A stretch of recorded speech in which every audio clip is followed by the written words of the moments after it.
Hello friends, good morning to all of you. Welcome to our channel. ఈరోజు మన వీడియోలో discuss చేయబోతున్న topic ఏంటంటే రీసెంట్గా సుప్రీంకోర్టు మన ఇండియన్ కాన్స్టిట్యూషన్లోని ఆర్టికల్ 14, ఆర్టికల్ 21 దాని యొక్క పరిధి పెంచుతూ ఈ యొక్క రైట్ అగెన్స్ట్ క్లైమేట్ చేంజ్ అంటే వాతావరణ మార్పుకు లేదా వాతావరణ మార్పు నుంచి రక్షణ పొందడం అనేది కూడా ఒక ప్రాథమిక హక్కు అని సుప్రీంకోర్టు చెప్పిందనమాట. అంటే ఇంగ్లీష్లో రైట్ అగెన్స్ట్ క్లైమేట్ చేంజ్ అనేది కూడా ఒక ఫండమెంటల్ రైట్లో భాగమేనమాట. సేమ్ లైక్ మనకి right to have a clean air, right to have a clean water అనుంది కదా, అలాంటిదే ఇది ఒక ఫండమెంటల్ రైట్ అని చెప్పి సుప్రీంకోర్టు చెప్పింది. ఒకసారి దీని గురించి ఫర్దర్గా డీటెయిల్స్ డిస్కస్ చేద్దాం. ఇది ఏ కేసు గురించి చెప్పింది బేసికలీ అంటే దేని గురించి మాట్లాడుతూ ఈ యొక్క జడ్జిమెంట్ చెప్పింది, అలానే ఫర్దర్ డీటెయిల్స్ ఒకసారి చెక్ చేద్దాం మనం. ఇందులో మనం మెయిన్గా క్లైమేట్ చేంజ్ అన్న పాయింట్ ఆఫ్ వ్యూ, దాంతోపాటు ఈ యొక్క జడ్జిమెంట్ ఇచ్చినటువంటి judges 3 members, justice JB Pardiwala, DY Chandrachud and justice Manoj Mishra. So this bench given the judgement, వీళ్ళు జడ్జిమెంట్ ఇచ్చారనమాట. అలానే మనకి ఇది దేన్ని కాంటెక్స్ట్లో పెట్టుకొని ఇండియన్ బస్టర్డ్ దీన్ని కాంటెక్స్ట్లో పెట్టుకొని అంటే దీని యొక్క సంరక్షణ నిమిత్తం మాట్లాడుతూ సుప్రీంకోర్టు యొక్క జడ్జిమెంట్ ఇచ్చింది. సరే, ఇందులో మనం మెయిన్గా డిస్కస్ చేయబోయేటువంటి అంశాలు ఏంటంటే ఫస్ట్ ఇది వార్తల్లో ఎందుకు ఉంది అంటే right against adverse effect of climate change. Climate change అంటే వాతావరణ మార్పు. వాతావరణ మార్పు అనేది మంచిగా ఉండొచ్చు, పాజిటివ్గా ఉండొచ్చు, నెగిటివ్గానైనా ఉండొచ్చు. ఇక నెగిటివ్గా ఉంటే దాన్ని మనం ఏమంటామంటే అడ్వర్స్ ఎఫెక్ట్ అంటాం.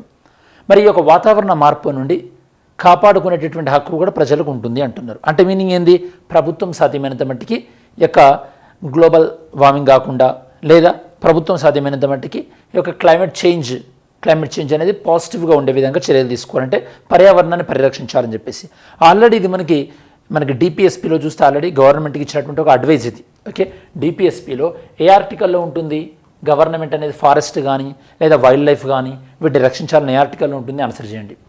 అలానే ఈ యొక్క జడ్జిమెంట్ యొక్క హైలైట్స్ ఏంది, సుప్రీంకోర్టు ఏం చెప్పింది. ఇందులో మెయిన్గా ఆర్టికల్ 21 యొక్క పరిధి పెంచింది. నేను మీకు చాలాసార్లు క్లాస్లో చెప్పాను, పాలిటీ క్లాస్లో మనకు ఆర్టికల్ 21 అనేది చాలా విస్తృతంగా మనం అర్థం అంటే సుప్రీంకోర్టు దాని స్కోప్ పెంచిందనమాట. Widest interpretation by Supreme Court. Final conclusion ఇవి మనం ఓవరాల్గా డిస్కస్ చేస్తాం. సరే, ఇది ఫర్దర్గా డిస్కస్ చేసే కన్నా ముందు సిలబస్ మ్యాపింగ్ చూద్దాం. సిలబస్ మ్యాపింగ్లో మనకి యూపీఎస్సీలో general studies paper 2 Indian polity and governance point of వ్యూలో ఇంపార్టెంట్. ఒకసారి మీకు కాంటెక్స్ట్ సందర్భం ఏందో చెప్తాను. రీసెంట్గా సుప్రీంకోర్టు ఏం చెప్పిందంటే ఈ యొక్క ఆర్టికల్ 14 అలానే ఆర్టికల్ 21 వీటి యొక్క స్కోప్, వీటి యొక్క పరిధిని పెంచుతూ సుప్రీంకోర్టు ఏం చెప్పింది, right against the adverse effect of climate change యొక్క పర్యావరణ మార్పు నుండి రక్షణ పొందడం అనేది కూడా ఒక ప్రాథమిక హక్కు అని చెప్పి సుప్రీంకోర్టు అభిప్రాయపడింది. ఏ జడ్జిమెంట్లో MK Ranjit Shah and versus and others versus union of India ఈ కేసులో 2019. మీకు జడ్జిమెంట్ కూడా ఇంపార్టెంట్, ఇట్లాంటివి రీసెంట్గా వచ్చినాయి. చూద్దాం ఒకసారి కాంటెక్స్ట్ ఎంతో చూద్దాము. ఫస్ట్ మనకి ఇక్కడ సుప్రీంకోర్టు అండ్ సుప్రీంకోర్టు మనకి ఇచ్చినటువంటి జడ్జిమెంట్, సుప్రీంకోర్టు ఇచ్చినటువంటి మనకి జడ్జిమెంట్, దాంతోపాటు ఈ జడ్జిమెంట్ వల్ల ఇంపాక్ట్ అయ్యేటటువంటి ఆర్టికల్స్ ఏంది, కాన్స్టిట్యూషన్లో ఏ ఆర్టికల్స్ ఇంపాక్ట్ అవుతుంది అండ్ ఈ జడ్జిమెంట్ యొక్క సిగ్నిఫికెన్స్, ప్రాముఖ్యత ఏంది. ఓకే, సిగ్నిఫికెన్స్, ప్రాముఖ్యత ఇవి మనం డిస్కస్ చేయబోతున్నాం. ఓకే, సో సుప్రీంకోర్టు ఏం చెప్పింది మనకి, సుప్రీంకోర్టు ఇచ్చినటువంటి జడ్జిమెంట్ ఏంది, సుప్రీంకోర్టు ఒక ఫండమెంటల్ రైట్ని చెప్పింది. ఓకే, ఏంటి ఫండమెంటల్ రైట్ మనకి, రైట్ టు గెట్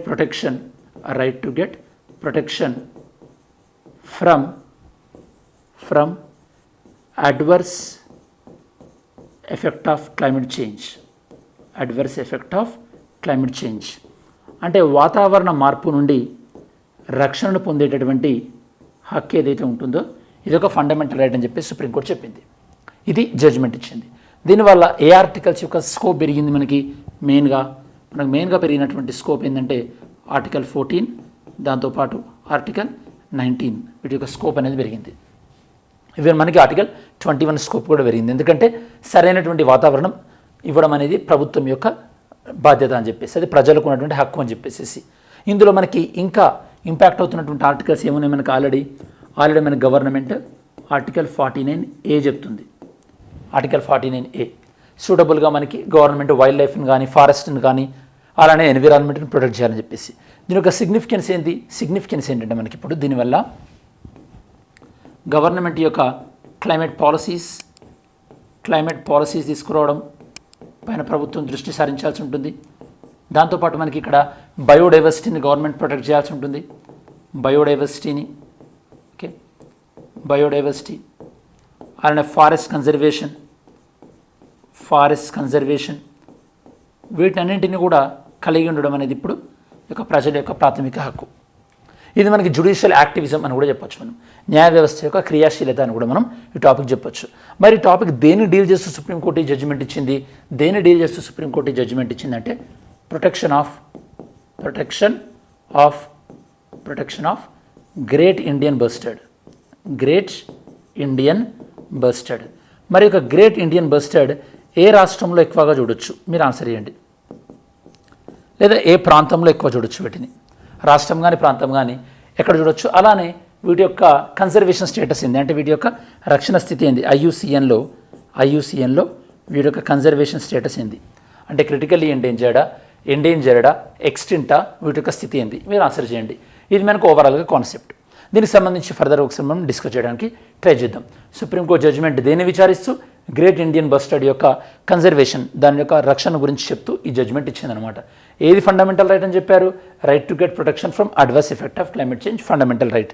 ఇందులో సుప్రీంకోర్టు మనకి రైట్ అనేది ఏ ఆర్టికల్స్ పరిధిలోకి వస్తుందని చెప్తున్నారు? Article 14 and 19.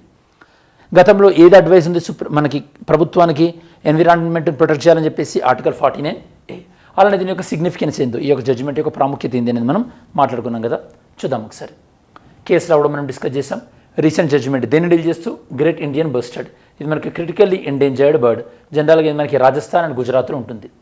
Great Indian bustard. దీని ఒక scientific name Ardeotis nigriceps. IUCN critically endangered. Okay, ఇది ఎక్కువగా మనకి రాజస్థాన్ అండ్ గుజరాత్ ప్రాంతాలలో. అండ్ సుప్రీంకోర్టు ఈ యొక్క గ్రేట్ ఇండియన్ బస్టర్డ్ యొక్క ఏం జడ్జిమెంట్ చెప్పిందంటే మనకి పవర్ లైన్స్ ఉంటాయి కదా, power transmission line, electricity lines ఉంటాయి కదా. గతంలో సుప్రీంకోర్టు ఏం జడ్జిమెంట్ ఇచ్చిందంటే ఈ యొక్క గ్రేట్ ఇండియన్ బస్టర్డ్ ఎక్కడైతే ఉందో అక్కడ ఈ యొక్క ఎలక్ట్రిసిటీ లైన్స్ తీసేయండి, అవి మీరు అండర్ గ్రౌండ్ నుంచి వేయడానికి ట్రై చేయండి అని చెప్పేసి సుప్రీంకోర్టు చెప్పింది. దాన్ని రివ్యూ చేయమని చెప్పేసి గవర్నమెంట్ మళ్ళీ సుప్రీంకోర్టుని అడిగింది. ఎందుకంటే మేము అక్కడ సోలార్ ప్లాంట్స్ దాంతోపాటు విండ్ ప్లాంట్స్ ఏర్పాటు చేస్తున్నాం. ఆ ఎనర్జీని ట్రాన్స్పోర్ట్ చేయాలంటే ఆ పవర్ లైన్స్ ఏవైతే ఉంటాయో అవి అండర్ గ్రౌండ్ వేయడం కుదరదు మాకు, అది చాలా expensive. And under ground cable అనేది మనకి ఎవ్రీ 250 మీటర్స్కి ఒకసారి చేంజ్ చేయాల్సి వస్తుంది. అప్పుడు లీక్ అయ్యే అవకాశం ఉంటుంది, ఎనర్జీ లీకేజెస్ ఉంటాయి. కాబట్టి మనము ఈ యొక్క రెన్యూబుల్ ఎనర్జీని ఎక్కువ ప్రొడక్షన్ చేస్తామనుకుంటున్నాం కాబట్టి అందులో ఇది ఆటంకం కలిగే అవకాశం ఉంటుంది. అంటే ఇప్పుడు సుప్రీంకోర్టు ఒక ప్యానల్ని ఏర్పాటు చేసింది. సరే, మరి అండర్ గ్రౌండ్ కాకుండా ఇది ఒకవేళ అంటే మనకి ఈ పవర్ లైన్స్ ఇలానే ఉంటే కనుక మరి వీటిని రక్షించడం ఎలా అని చెప్పేసి సుప్రీంకోర్టు దాన్ని పరిశీలించమని చెప్పేసి ఒక కమిటీ వేసిందనమాట. అంటే ఇక్కడ మీకు అర్థం కావాల్సింది ఏంటంటే ఈ యొక్క క్లైమేట్ చేంజ్ వాతావరణ మార్పు అనేది యొక్క ప్రజల యొక్క రైట్స్, ప్రజల యొక్క హక్కులను ఏ విధంగా ఎఫెక్ట్ చేస్తుంది అని చెప్పేసి యొక్క ప్రభుత్వాలు ఆలోచించాల్సినటువంటి అవసరం ఉంది. అంటే ఈ యొక్క ప్రభుత్వం యొక్క పాలసీలు అనేవి ప్రజల యొక్క హక్కుల దృష్టిలో చూడాలని చెప్పేసి governments have to see the rights okay and policies through the lens of the rights. Okay, హక్కుల కోణం నుంచి చూడాలని చెప్పేసి సుప్రీంకోర్టు చెప్పింది. సరే, మనకి great Indian bustard transmission line, ఎందుకంటే అక్కడ సోలార్ విండ్ ఎనర్జీ ఎక్కువ ఉంటుంది కాబట్టి ఇలా అండర్ గ్రౌండ్ నుంచి వేయండి అని చెప్పేసి ministry of environment, forest and climate change, ministry of పవర్కి and ministry of new and renewable energy వీళ్ళ చెప్పింది. వీళ్ళు మళ్ళీ రీసెంట్గా ఈ యొక్క రివ్యూ పిటిషన్ వేసుకోవడం జరిగిందనమాట. ఓకే, ఎందుకంటే ఇది టెక్నికల్గా సాధ్యపడదు, దీనివల్ల ఒక పవర్ లీకేజెస్ ఎక్కువగా అవసరమయ్యే అవకాశం ఉంటుంది. కాబట్టి ఇది మనకి అండర్ గ్రౌండ్ నుంచి వీలు పడదు, ఎబో గ్రౌండ్ నుంచి వీలు పడుతుంది అన్నప్పుడు సుప్రీంకోర్టు దీన్ని ఎగ్జామిన్ చేయండి అని చెప్పేసి ఒక 9 మెంబర్స్ ఎక్స్పర్ట్తో కమిటీ వేసిందనమాట. ఇది మనకి ఇష్యూ. ఎందుకు మరి యొక్క మనం రెన్యూబుల్ ఎనర్జీ పైన డిపెండ్ అవ్వాలి? ఎందుకంటే మనం 2070 కల్లా ఈ యొక్క net carbon zero levels achieve చేద్దామని చెప్పేసి ప్లాన్ చేసుకున్నాం. అలానే మనకి 2030 కల్లా 450 గిగావాట్ ఇన్స్టాల్డ్ కెపాసిటీ కోసం మనం ట్రై చేస్తున్నాం. ఏది? రెన్యూబుల్ ఎనర్జీ, పునరుత్పాదక ఇంధన శక్తి. ఇది మనకి ఇండియా యొక్క క్లీన్ ఎనర్జీ కమిట్మెంట్స్ని చూపిస్తుంది. మనకి ఒక రెన్యూబుల్ ఎనర్జీ 2022కి మన గోల్ ఎంత? 175 గిగావాట్, 2030కి 450 గిగావాట్స్. కోర్టు ఇంకేం చెప్పింది? మనకి ఈ యొక్క రెన్యూబుల్ ఎనర్జీని మనం కాపాడుకోవాల్సినటువంటి అవసరం ఉంది. అట్ ద సేమ్ టైం దాన్ని సాధించేటటువంటి క్రమంలో మనం ఈ యొక్క సస్టైనబుల్గా అంటే మిగతా వాళ్ళకి అంటే మిగతా జంతువులకు ఎఫెక్ట్ కాకుండా మనం దాన్ని ఆ గోల్ని రీచ్ కావాల్సినటువంటి అవసరం ఉంది అన్నారు. ఎప్పుడైతే మనకు రెన్యూబుల్ ఎనర్జీ వస్తుందో అప్పుడు మనకి కార్బన్ యొక్క ఒక మనకి బర్నింగ్ అనేది తగ్గుద్ది, అంటే ఫాజిల్ ఫ్యూయల్స్ బర్నింగ్ అనేది తగ్గుతుంది. మనకు రెన్యూబుల్ ఎనర్జీ వచ్చినప్పుడు ఆబ్వియస్గా మనకి డెవలప్మెంట్ అనేది ఉంటుంది. దాంతో మనకి పావర్టీ ఎలివేషన్ కానీ, మనకి ప్రతి ఒక్కరికి క్వాలిటీ ఆఫ్ లైఫ్ అనేది వస్తుంది క్లీన్ ఎనర్జీ వల్ల. మనం చూస్తున్నాం కదా, ఇంతకుముందు మనకి ఎల్పిజి సిలిండర్స్ లేనప్పుడు ఇప్పుడు ఎల్పిజి సిలిండర్స్ వచ్చిన తర్వాత ప్రజల యొక్క క్వాలిటీ ఆఫ్ లైఫ్లో ఎలా చేంజ్ వచ్చింది. ఇంతకుముందు ఎల్పిజి సిలిండర్ అంటే మనకి క్లీన్ ఎనర్జీ, ఎందుకంటే అందులో పొగ ఉంటుంది కాబట్టి. ఇంతకుముందు ఎల్పిజి సిలిండర్స్ లేనప్పుడు యొక్క ఫారెస్ట్ వుడ్ ఏదైతే ఉందో యొక్క కట్టెలపైన మనకు ఆధారపడాల్సి వచ్చేది. అప్పుడు మనకి ఎక్కువగా పొగ రావడం వల్ల ఆస్తమా లాంటివి కూడా వచ్చే అవకాశం ఉండేది. ఇప్పుడు దాని ప్లేస్లో క్లీన్ ఎనర్జీ అనేది డెఫినెట్గా మన క్వాలిటీ ఆఫ్ లైఫ్ ఇంప్రూవ్ చేసిందని మనం చెప్పొచ్చు. అండ్ ఇండియా ఫ్యూచర్లో మనకి రెన్యూబుల్ ఎనర్జీని ఎందుకు ఎంకరేజ్ చేయాలంటే, ఫ్యూచర్లో నెక్స్ట్ 2 decades, నెక్స్ట్ 20 yearsలో మొత్తం ఎనర్జీ డిమాండ్లో ఇండియా నుంచి వచ్చే ఎనర్జీ డిమాండే ఆల్మోస్ట్ ఆల్ 25% ఉండే అవకాశం ఉంది. అందువల్ల మనం ఇప్పుడు సోలార్ ఎనర్జీని పెంచుకోవాల్సినటువంటి ఆవశ్యకత ఉందన్నమాట. అదర్వైజ్ ఒకవేళ మనం ఇప్పుడు సోలార్ ఎనర్జీ పైన కాన్సన్ట్రేట్ చేయకపోతే మనం ఎక్కువగా కోల్ పైన డిపెండ్ అవ్వాల్సి వస్తుంది. అది మనకి ఎకానమీ పాయింట్ ఆఫ్ వ్యూలో మంచిది కాదు, అండ్ ఎన్విరాన్మెంట్ పాయింట్ ఆఫ్ వ్యూలో కూడా మనకు మంచిది కాదనమాట. ఓకే, క్లైమేట్ చేంజ్ అనేది హక్కులు అనేవి రెండు వేరు కాదు, రెండు ఒకే విషయంలో చూడాల్సి ఉంటుందని చెప్పి సుప్రీంకోర్టు చెప్పింది, నేను మీకు ఇందాక చెప్పినట్టు. అండ్ సుప్రీంకోర్టు ఇంకేం కోర్టు చేసింది, ఆర్టికల్ 48A ప్రభుత్వం మీద ఉన్నటువంటి ప్రభుత్వానికి ఇచ్చేటువంటి అడ్వైస్ ఎన్విరాన్మెంట్ ప్రొటెక్ట్ చేయమని చెప్పేసి. ఆర్టికల్ 51AG ఇది మనందరి యొక్క ఫండమెంటల్ డ్యూటీ. వీటిని ఎక్స్పాండ్ చేస్తూ ఆర్టికల్ 21-14 గురించి కూడా మెయిన్గా ఫోకస్ చేసిందనమాట. ఆర్టికల్ 14-21 రైట్ టు ఈక్వాలిటీ, ప్రతి ఒక్కరికి సమానమైనటువంటి న్యాయం, అలానే రైట్ టు లైఫ్. వీటిలో మనకి రైట్ అగెనెస్ట్ క్లైమేట్ చేంజ్ అనేది కూడా ఉంటుంది. ఎందుకంటే క్లైమేట్ చేంజ్ ఒకవేళ అయిందనుకోండి అప్పుడు ఏమవుతుంది, హెల్త్ కూడా ఎఫెక్ట్ అయ్యే అవకాశం ఉంటుంది. హెల్త్ ఎఫెక్ట్ అయిందనుకోండి అప్పుడు మనిషి యొక్క రైట్ టు లైఫ్ ఎఫెక్ట్ అయ్యే అవకాశం ఉంటుంది. కాబట్టి మీకు రైట్ టు హెల్త్, ఇందులో మనకి పొల్యూషన్ నుంచి రక్షణ పొందడం. మీకు చాలాసార్లు చెప్పాను, అప్పట్లో మనకి ఢిల్లీలో కొంతమంది స్కూల్ చిల్డ్రన్ వాళ్ళ యొక్క రైట్ టు లైఫ్ వైలేట్ అవుతుందని ఢిల్లీ హైకోర్టుకి వెళ్ళారు. ఎలా మీ రైట్ టు లైఫ్ వైలేట్ అవుతుందని అడిగినప్పుడు కోర్టు ఈ యొక్క దివాళీ టైంలో క్రాకర్స్ కాల్చినప్పుడు అందులో నుంచి వచ్చేటటువంటి పొగ ఉండి పొల్యూషన్ వల్ల వాళ్ళ యొక్క రైట్ టు లైఫ్ వైలేట్ అవుతుంది అన్నప్పుడు సుప్రీంకోర్టు ఢిల్లీ హైకోర్టు ఆ యొక్క క్రాకర్స్ విషయంలో కొన్ని టైం రిస్ట్రిక్షన్ అనేది విధించింది, మీకు గుర్తుంటే కనుక. సో రైట్ టు హెల్త్లో మనకి ఎయిర్ పొల్యూషన్ నుంచి రక్షణ పొందడం, అలానే ఈ యొక్క డిసీజ్ నుంచి రక్షణ పొందడం, టెంపరేచర్ నుంచి రక్షణ పొందడం, ఇవన్నీ కూడా మనకి రైట్ టు లైఫ్లో భాగం, ఎందుకంటే ఇవన్నీ రైట్ టు హెల్త్లో భాగం కాబట్టి. సో కాబట్టి మనకి సుప్రీంకోర్టు మనకు సమయానుగుణంగా ఈ యొక్క ఫండమెంటల్ రైట్స్ యొక్క స్కోప్ను పెంచుతూ వస్తుంది.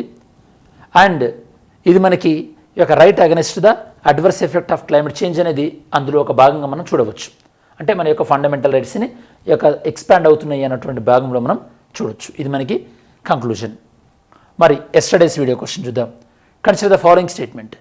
ఇండియాలో 36% of the districts are classified as over exploited or critical by the central ground water authority. ఇది రాంగ్. మనకి ఎంత పర్సెంటేజ్ ఉందో మీరే చెప్పాలి. ఈ second 2 statements are right. CGWA was formed under environment protection act, right. India has the largest area under ground water irrigation in the world. ఇది కూడా రైటే మనకి. నెక్స్ట్ ఈరోజు క్వశ్చన్ ఏదో చూద్దాం. Today's question,